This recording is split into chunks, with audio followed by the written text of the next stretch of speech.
Wine CEO followers, I'm so excited. I'm in the Douro Valley in Portugal, and today I am here with Maria Serpa Pimentel of Quinta da Pacheca, and I'm so excited, Maria, to be able to chat with you a bit about your family's beautiful property, this incredible winery, and also your history as being one of the first female winemakers in the Douro Valley. Yes, nowadays that's not my family property, but used to be till 15 years ago.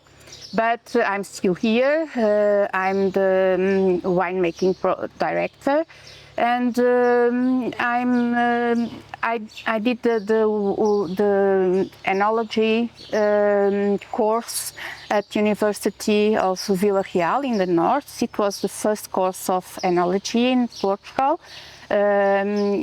People from France, from the Bordeaux University, came here to make a new course for Portuguese winemakers, and I was the first woman here in the wine country of Douro. It was very nice because it used to be only males, but they received me very well, and because Portugal, it's a very traditional country, but it was very, very fun, and there's a lot of women now working here, but sometimes I'm still the only woman. Did you always want to be a winemaker, or was it something that maybe your father? Yes. I went to born at Lisbon because Lisbon is the origin city of my family, but I came here with 3 months old, and I lived here since my born till I get married. So I did like very much the lands. And when I start to become to be adult, I start to think what I would like to do, and always think like a vet, because I do like very much animals, and something about the lands. My grandfather used to be an agronomic engineer, and when he felt so he did a very, very important career in the world of wines. He started the winery here when he was retired in 1975. So he was the first producer of Riesling, Sauvignon and Gewürztraminer in the Douro. It was incredible because he traveled a lot in France, in Germany, Alsace, so he brings some varieties from there. And wine, the white wine, at that time it was not used to have a lot of white wines in the Douro because we are a strong heat region, so it was not common. But they get really successful wines, so we start to bottle the wines at that time. And the business of the wine start with my grandfather. And when he felt that I was very interested in the winemaking process, in the land, he started to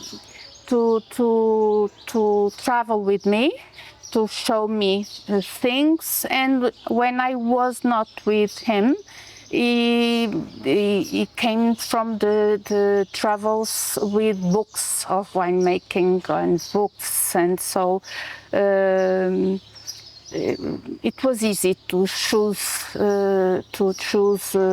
winemaking and viticulture. Yes. Okay. So I went to study when I was 18 years old to the university. I chose the enology from the agronomic part. And when I return at the weekends, and I discuss everything with my father, that was winemaker also, and my grandfather, We discussed everything. So they in the dinner of Friday dinner, what did you learn this week? And I said I learned that malolactic fermentation, it was done after the alcoholic fermentation. And my father, it's not always like that. And he explained me everything. So it was very fun and easy for me to learn enology. And I was a great student, and I was invited to stay at university to teach. Wow. So I did teach the winemaking process, the stabilization process of the wines. But when my grandfather died, my father decided to keep alone the property, and he bought the property from his brothers. And he called me and my brothers to come here to help him to manage the winemaking and the property. So we decided to open the doors to the tourism. We did a small hotel here, a boutique hotel, and we did start to receive a lot of people. And I was explaining and making tools to the people that was interested in wines. But when we sell the property in 2012, the people that bought the property, they were not experts in the winemaking process, so we decided to invite me to continue here, and I'm the wine director here, and I'm very happy because the business increased very much. I'm producing a large number of liters of wine. They bought a lot different properties in different parts of the region. So we are in Baixo Corgo is the beginning of the region. They bought in Cima Corgo and the Douro Superior. So now I do have grapes from the 3 different regions. I can make different wines. White grapes come from the higher places in the Douro with more acidity, and I'm having also red grapes from the more complex grapes from the Douro Superior and Cima Corgo. So I do love my job. You have more grapes to play with. Yes, more things to have fun more with. things to play, more wines to do, different wines. So it is an incredible experience. Oh, it's amazing, and I love hearing the story of your family being involved in winemaking and getting you excited about it. I'm curious, because you've been exposed to the history of the region. How do you feel things have changed? How has the Douro changed, even just in the time that you've been a winemaker here? It changed a lot. Because I don't know if you know, but the port wine consumption is decreasing about 15 years ago till now. So in the Douro region, all viticultures can produce port wine and Douro wine. And people who decides the amount of port and Douro wine, it's a commission of producers and exporters that they are large producers also, and they decide every year the amount of port that all the region produces, and that amount is distributed for all viticultures in the wine region. Because to produce port wine, we need to have a blend of minimum 4 different varieties. So the vineyards used to be a lot of different varieties blended in the vineyard: white, red, and Touriga Nacional, Touriga Franca, Tinta Roriz, everything in the same vineyard. So interplanted, the grapevines would be all interplanted in one plot. Yes. And why different? Because they have a small land, vineyard, a small vineyards, and they need to have a variety that produces a lot, a variety that has big color, a variety that has that it was resistant to mildiou or oidium, so to have grapes each year. So if one it was no grapes because there was a large attack of mildiou, the another one it was resistant, so they can produce every year grapes. And they used to sell the grapes to the large companies of exporters. That 50 years ago there was no more. They don't used to have land here, but they start to buy the land to the small viticultures. So the property start to be larger. There is a lot of small viticultures also, but the large companies start to have big vineyards and big properties. Now they are the largest viticultures here, so the land, the medium size of a property increased. And with the decreasing amount of consumption of port wine, the amount of port wine produced decreased. So people start what I'm going to do with the rest of grapes. So in the 80s, with the decreasing production of port wine, start to have more viticultures to produce still wines. So the production of port wine decreased, the amount of still wines increased, and also the quality of the still wines, because it is to sell and not to consume at home. So there is a big difference from 20 years ago to now. So the quality increased very, very much, because the education of the winemakers increased also. There is much more modern wineries.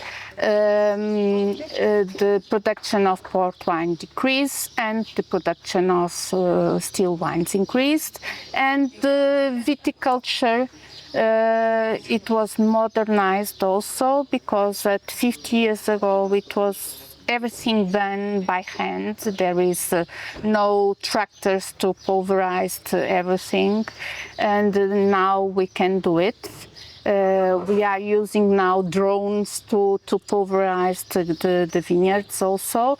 So, and people living in the region is less. We don't have industry of everything besides olive oil or grape. So young people didn't like to stay here to work in the vineyards. They went to Porto or Lisbon or much more large cities near the ocean that are more developed. So in general, we do have less people from the region, but there are also people that didn't used to live at our properties that came to develop the viticulture and the winemaking.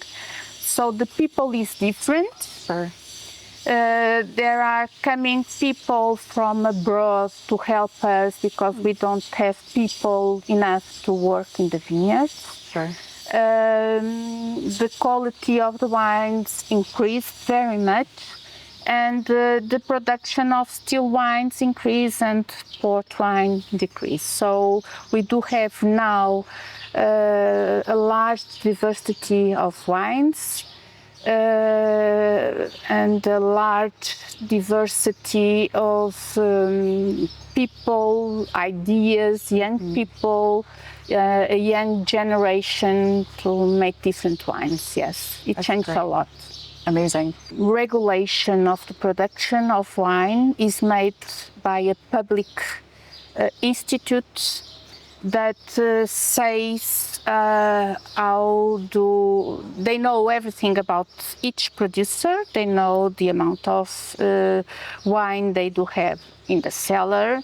They do know, and we need to tell everything to the Port Wine Institute, because they can come now and ask me, I need to see the 2024 wines that did you produce, and we need to have everything very well explained in each tank.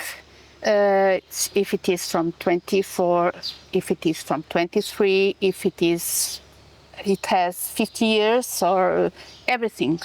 They need to know. They can come here and see if the vineyard is okay.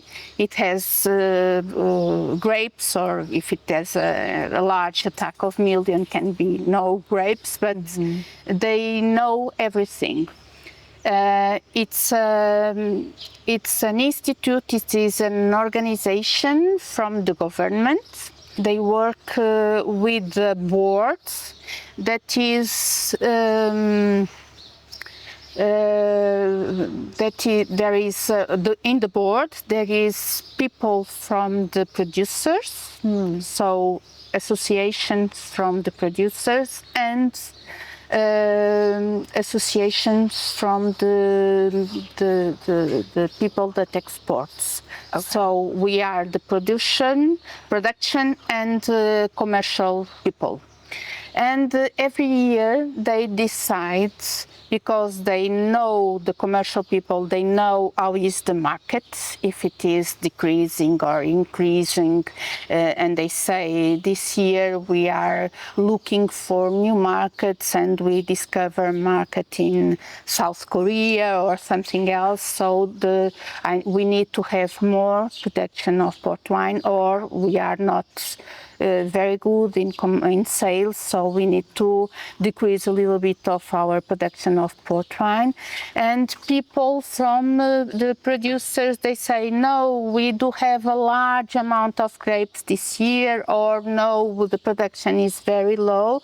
So every year they meet several times in the year, but every year at this time, end of May, beginning of June, they decide the amount of port wine to produce. In the region we can produce from the same vineyard port wine or red or white wines. In the port we can produce white, pink and reds also. So the Port Wine Institute, after the meeting, after they deal, they make they meet and they achieved a number of liters to produce for wine. They call us, they send a letter and saying this year you can produce 10,000 liters of port wine, and the rest of your grapes they must be transformed in still wines. Okay. So the whole amount of the production of port wine is distributed for each singular viticulture in the region. We got to tour the Lagares yesterday, and we saw some videos of what harvest looks like, and the dancing and just the celebration around harvest. I'm sure it's a special time. Yeah, it's a special time. So every day at the harvest time we receive here the grapes, and we stomp every day the grapes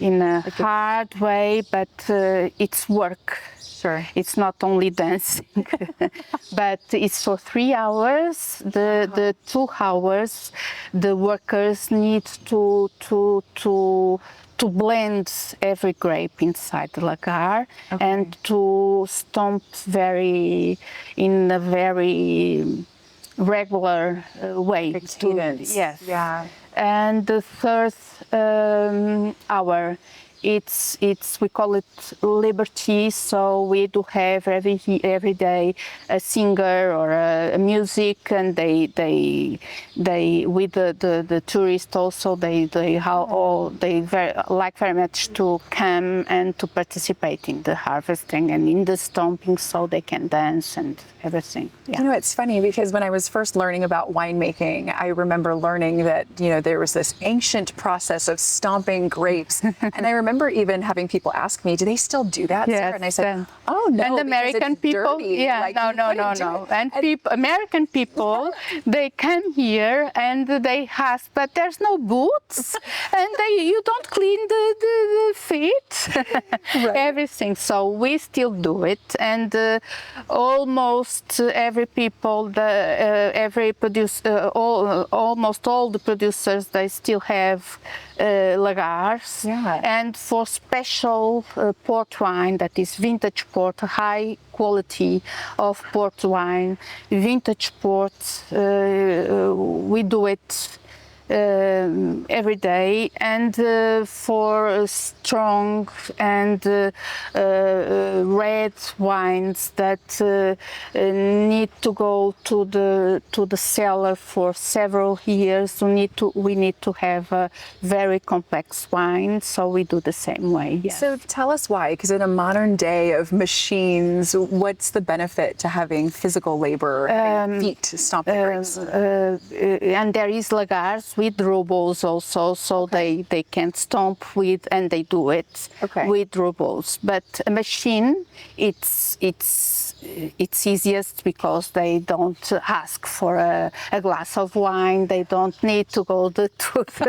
the toilets, but and they do it, and we just pump a button and they do it. But they also do when we do have seeds and the stems of the grapes, they delacerate everything. So the amertume, the acidic, the green part of the grape, and the oil that is very, very acid and very, very I don't know the name when it's disgusting. Like astringent and bitter. Astringent and bitter. Yeah. So the bitterness, it's much more intense with the robots. The foot stomping really gives a softer approach to crushing the grapes. Yes. And it gives you... but at the same time, we can have much more color. Sure. So, but the extraction process is not hard like a machine, and is softness the wine. Yeah. More complexity, but at the same time, not so astringence in the wine. Yeah. Sure. No, it's amazing. So if someone were to say, well, when I think of the Douro Valley and when I think of Portugal, I just think of port, what would you say to them? Because obviously there's amazing table wines that are being made here. So if you had to give someone maybe a really quick overview of what amazing grapes and terroir there is for still wines, what would you say? We are a small country, but with very different wine regions. We do have 7 different wine regions, and we are about 900 kilometers for 200 kilometers of large. So small country, but very different. Why? Because we do have some mountains in all the country, and those mountains change. The stone of the mountains is different. Here we are protected from the Atlantic Sea by the mountains of Marão and Monte Junto, so we don't have the humidity of the Atlantic, the ocean, and the soil is schist. So cold, wet weather in the spring, in the winter, and hot weather in the summer, we say that we do have 9 months of winter, strong winter, and 3 months of hell. Yes, it's very, very hot. Yes. So, and the schist, the soil, they have the sun. We can eat the stone. They can have the hot from the day, and they leave the hot during the night. So the night we do have consistent maturity and not very chilly nights and a very hot day. So that's the difference because for that, and no rain in the hot, so no humidity. So we do have a very concentrated grapes. But at the same time, the valley has a lot of different rivers that and different valleys, so different terroirs during all the region. So we can have from the mountains about now at Quinta da Pacheca we are at 70 meters of altitude, but we can have grape vineyards at 600 meters, so they are quite different. And in the mountains they are changing from schist to granitic. So there are different expositions, there are different soils, that they are different varieties also, and we do have about 36 different varieties for whites and 70 different varieties for grapes. So we can have a diversity of wines. So over 100 permitted grape varieties. Yes, permitted and authorized. So every producer, every winemaker can change everything. From my neighbor, it is different of me, because they have a different exposition, they have a different altitude, they have a different variety, and so we can produce a diversity that is uncommon in all the world.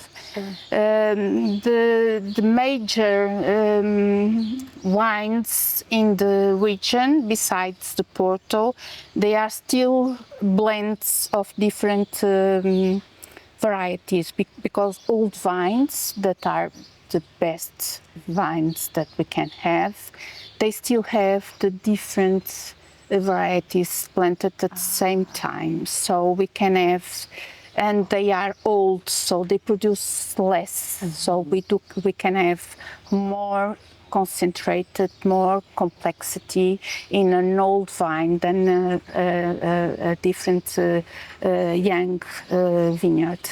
So there's a lot, a large diversity. Yeah. When we go abroad, and we feel that people are coming and, can I taste a Pinot Noir, or can I taste a Cabernet Sauvignon? And we say, no, we don't have that. What do you have?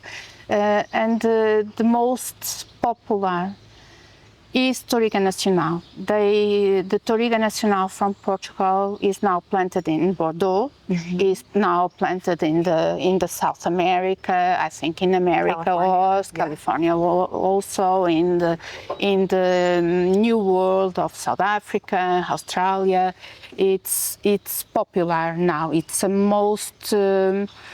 most known of us. But Touriga Nacional, it's very sensitive to disease, and the production is lower than the others. So people has the majority, the most planted grape is Touriga Francesa or Touriga Franca. It's a traditional, it's a Portuguese variety also, but we do have it in all the country, in the Down and in the Alentejo also. And this 40% of the grapes are from Touriga Franca. 5 more are Touriga Francesa, Touriga Nacional, Tinta Roriz, Tinta Barroca, Tinto Cão, Sousão, is more or less this. But the blends, the most popular and the traditional high quality blends is Touriga Franca and Touriga Nacional. Touriga Franca because it makes a large volume in the mouth, very particular aroma, and Touriga Nacional have the flower aromatic composition like violets or bergamot flower, and acidity. They are more fresh. So when we do have a single variety, Touriga Nacional, we do have violet in the nose and a fresh aroma, and it has best acidity to keep the wine alive during the process of aging, and we can have it for several years. Yeah. Okay, amazing. Yeah. I always love asking winemakers, what's one thing you're really excited about, whether it's the future of your region or the future of maybe some things you're experimenting with here. What are you excited about right now? We are not in a very good moment because we had large harvest last year and 2 years ago and 3 years ago. So, and the reduction of consumption, it's something that worries everyone here. But at the same time, and the climatic alteration, it's a problem also because we used to have harvest in October and now we are harvesting in beginning of August. Sure. That's incredible. We, in 30 years ago, we were worried about how to warm the stainless steel vat or the lagar to have fermentation, and now we are worried about the cool part of the fermentation.